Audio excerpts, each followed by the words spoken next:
Whoa, death. Whoa, death.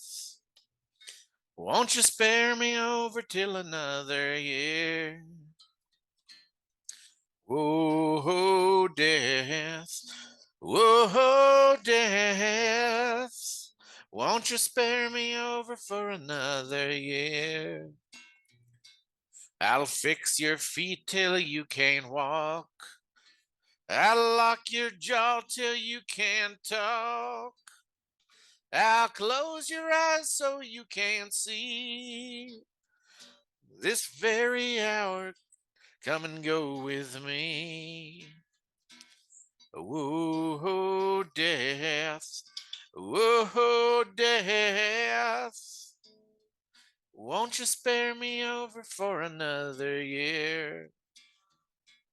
A death I come to take the soul. Leave the body and leave it cold. To drop the flesh off of the frame. The earth and worms both have a claim. Oh, death. Oh, death. Won't you spare me over for another year? Garrison Keillor once said that ghost stories are always about people from whom life has been wrenched violently, cruelly, and unjustly.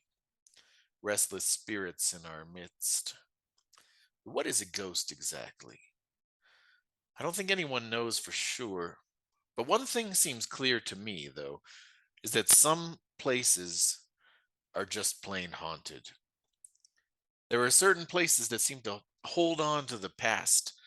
It's like time and space seem to bend around these places. They work in a special way.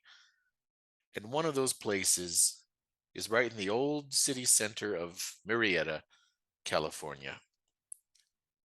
Murrieta, it's a town just north of Temecula in Southern California. And it was an old West town back in the day. The railroad tracks came right through there. So a lot of the graves in the old Murrieta graveyard, they go back to the 1800s. Now, years ago, when my friend Grant was in high school in Temecula, Grant and his buddies, they decided that they would go hang out at the graveyard late one night. They'd go there at midnight and go hang out at that old Murrieta Old West graveyard. So they drove up the I-15 freeway up to Murrieta.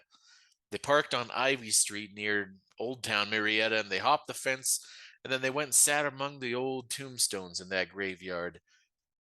Now, Grant and his friends, they were good, clean church kids, so there was no alcohol, no drugs or booze involved.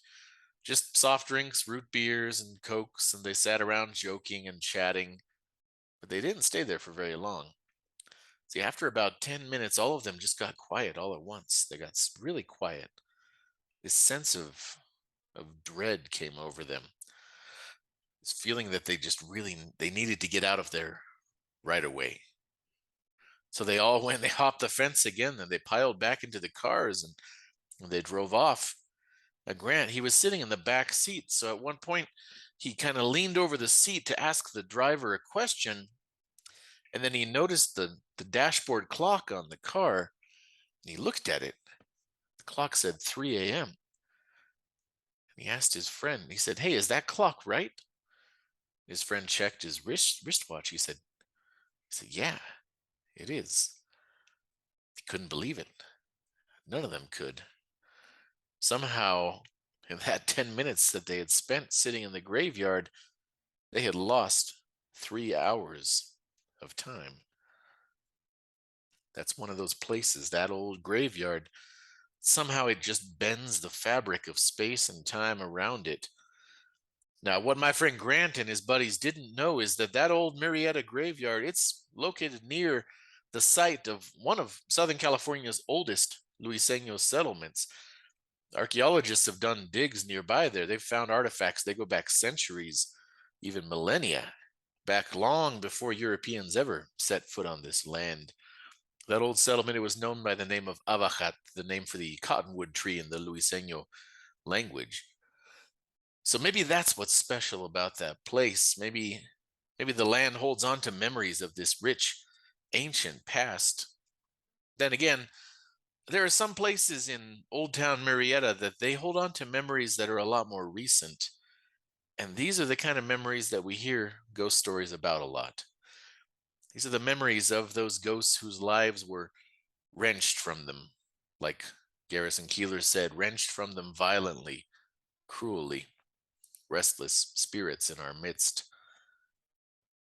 These are the lives of the people that our society, that our culture deems losers, people not worth remembering, not worth thinking about. That's the case with the Red House in Old Town Murrieta. The Red House, it's an old historic two-story house. It was built back in the 1800s and now it's painted all red. It's right on the main street of Old Town Murrieta. Now, at some point I heard that this house was haunted, so I knew I had to go check it out. I've been writing a book of ghost stories from old Temecula Valley. So I went to look for that house back in the summer of 2020. Now, when I got there, I got lucky. The owner of the house happened to be hanging out in the front yard. He was there with a friend. His name's Jason. They were working on a classic car together, working on the engine. They're drinking Bud Light. They had a stereo inside the front room of the house, and the stereo was playing country music.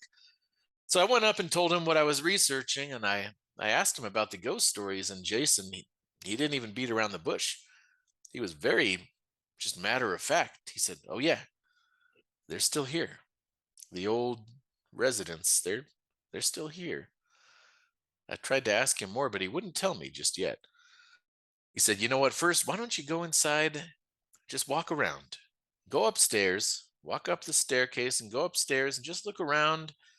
Tell me if you pick up on anything, and then I'll tell you more." And then he went back to working on the car with his friend. So I went inside. That stereo is still blasting the country music.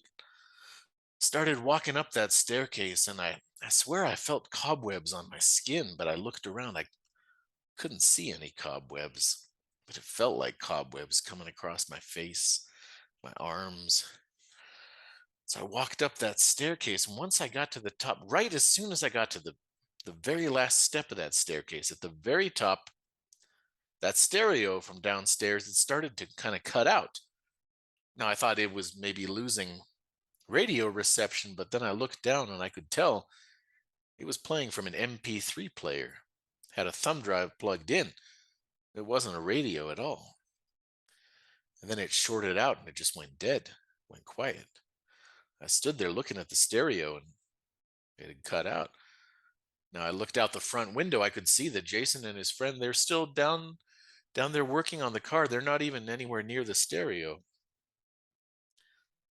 It had been sounding fine ever since I got there.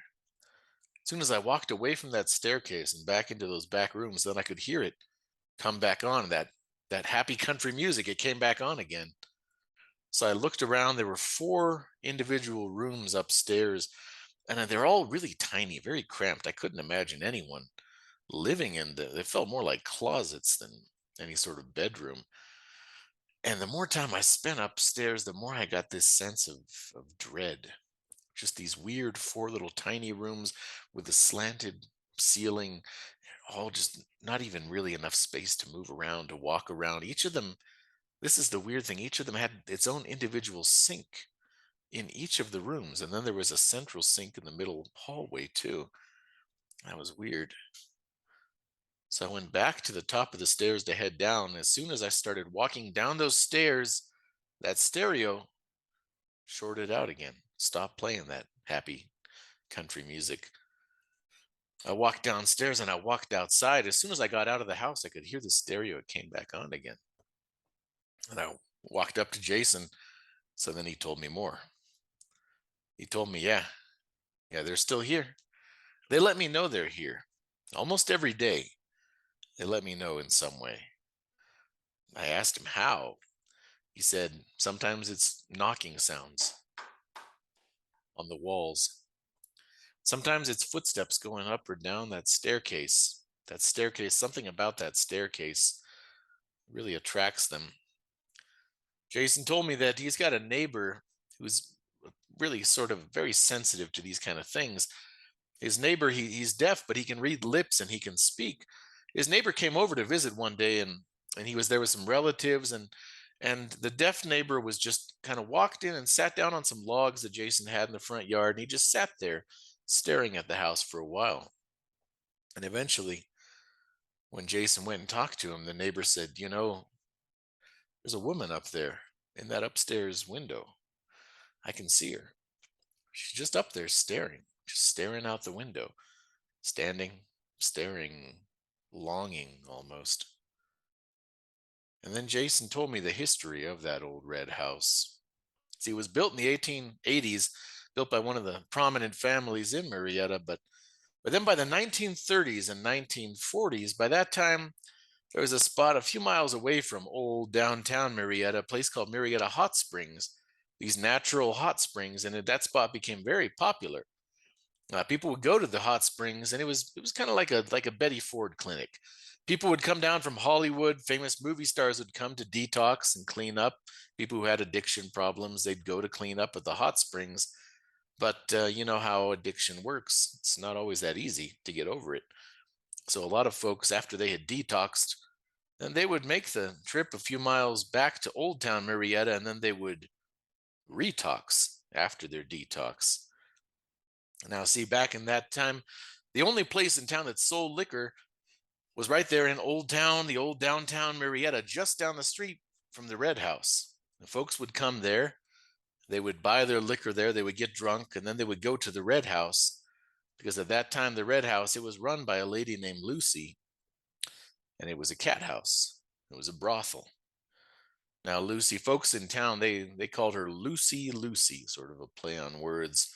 And she ran that. It was a small operation, but she ran that brothel. Even some of the husbands in town would go. Of course, all their wives were not fans of Lucy Lucy. And plenty of people from outside of town who would just be passing through, they would stop by Lucy's business and they would go upstairs. See, that's where the rooms were. 4 rooms upstairs in that red house, those 4 tiny bedrooms, each of them with that individual sink. And I guess that was really common for brothels back in the day, that sort of setup. When Jason told me this, I started thinking about what life was like for those women working in that place. You know, anywhere in the world, anywhere you go, any culture, somebody who's been driven to that kind of life is one of the most outcast people in that society. I mean, the word for a prostitute, it's a curse word in almost every language on earth. These are the people that we push to the side, the people we don't want to look at, the people we forget about. And I started thinking about the life of those women who lived up there, cramped in one of those tiny little rooms, barely enough room to even walk around, just living there day in, day out, taking whatever treatment their clients decided to dish out, whatever kind of abuse. And that's your life. And you live in one of these places, they exist on the margins of society. They're beyond the law. So I mean, who knows what went on there? There could have even been a few deaths, a few murders. There'd be no way of really knowing for sure. So in a place like that, where all that human anguish, all that human suffering happened, somehow that feeling, it's got a way of sticking to the place. It's still there. Folks still see them. Jason's neighbors, they still call him when he's not around the house. They'll call him on his cell phone to tell him that they see a woman up in that upstairs window, not talking, not moving, just standing there, staring mournfully, longingly, staring, hoping, waiting. The author and folklorist W. Scott Poole, he wrote once that monsters and ghost stories, that these are the things that are hiding in history's dark places. These are the kind of people we try to sweep under the rug, the people we try to forget about, the people that we deem losers, the people we want to ignore, those dark secrets of our society. But they refuse to be forgotten. They come through. as ghost stories, restless spirits in our midst. Oh, death. Oh, death. Won't you spare me over for another year? Oh, death. Oh, death. Won't you spare me over for another year? Won't you spare me over for another year?